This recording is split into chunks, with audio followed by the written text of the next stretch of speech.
உமக்கு பிரியமானதை செய்ய எனக்கு கற்றுத் தாரும் தேவனே. உமக்கு பிரியமானதை செய்ய எனக்கு கற்றுத் தாரும் தேவனே. நீரே என் தேவன்,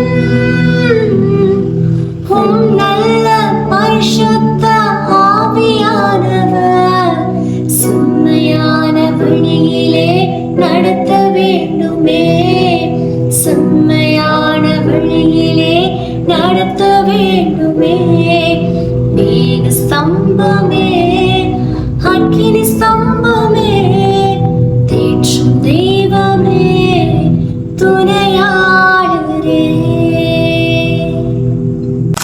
பிரைஸ் லார்ட் எவரிவன். பரிசுத்த ஆவியானவர் துக்கப்படுத்தாதீர்கள். கடந்த 2 வீடியோஸ்ல நம்ம பார்த்திருப்போம் எப்படி பரிசுத்தமா இருக்கணும், அதுக்கு பரிசுத்த ஆவியானவர் எப்படி ஹெல்ப் பண்ணுவோம் சொல்லி பார்த்திருப்போங்க. இன்னைக்கு பரிசுத்த ஆவியானவர் எப்போ இருப்பாரு, எப்போ இருக்க மாட்டார் சொல்லி பார்க்க போறோம். பரிசுத்த ஆவியானவர் லைஃப்ல வந்துட்டா அப்படின்னா அவங்க லைஃப் டோட்டலாவே மாறிடுங்க. பழைய சுபாவம் மாறி புது மனுஷனா தேவனோட நிலைத்திறந்து பரிசுத்த ஆவியானவர் கைடன்ஸ்ல ரொம்ப பரிசுத்தமாவும் லைஃப் ரொம்ப சக்சஸாவும் ரொம்ப அழகா மாறி இருக்கும். ஆனா அந்த மனுஷன் பரிசுத்த ஆவியானவர் துக்கப்படுத்த ஆரம்பிச்சுட்டா கொஞ்சம் கொஞ்சமா விலகிற பரிசுத்த ஆவியானவர் டோட்டலாவே போயிடுவாருங்க. இப்போ ஹோலி ஸ்பிரிட் இல்லைன்னா என்ன நடக்கும் தெரியுங்களா? லைஃப் டோட்டலா வெறுமையா மாறிடுங்க. வெறுமையாக்கப்பட்ட வீடு, அதாவது உள்ளத்தை பார்த்து அசத்தாவே போய் தண்ணிலும் பொல்லாதாவியில கூட்டிக் கொண்டு வந்து அங்க குடியிருக்கும் சொல்லி வேதம் சொல்லுங்க. அப்போ அந்த மனுஷனோட லைஃப் ஃபர்ஸ்ட்டை விட ரொம்பவே மோசமா மாறிடுங்க.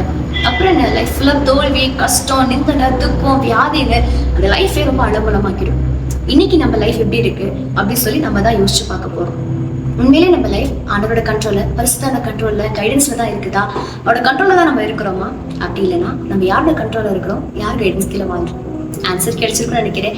பரிசுத்தாவனோட லைஃப்ல கைட் பண்றது அப்படின்னா எனக்கு தேங்க் பண்ணுங்க. பரிசுத்தாவனை தக்க வச்சுக்கோங்க. ஒருவேளை பரிசுத்தாவன கைடன்ஸ்ல நீங்க இல்லை அப்படின்னா அப்பா கிட்ட விழுந்துருங்க. பரிசுத்தாவன வழிநடத்துறதுக்காக கெஞ்சுங்க. பரிசுத்தாவன லைஃப்ல வரப்படுது எக்காரணத்தை கொண்டும் யாருக்காகவும் எதுக்காகவும் அவரை மட்டும் துக்கப்படுத்துறாதீங்க. லைஃப் ரொம்ப அழகா மாறிடும். God bless you.